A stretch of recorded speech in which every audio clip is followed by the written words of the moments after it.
If you don't know how you can create an Alibaba account, then in this video, I'm going to teach you how you can simply create an Alibaba account easily.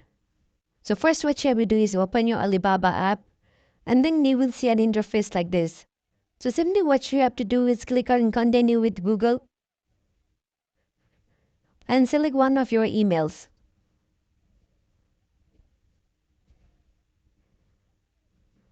After that, simply click on continue.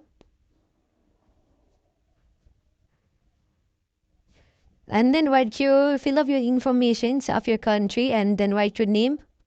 Click on next. And there you go, your Alibaba account is now ready to use.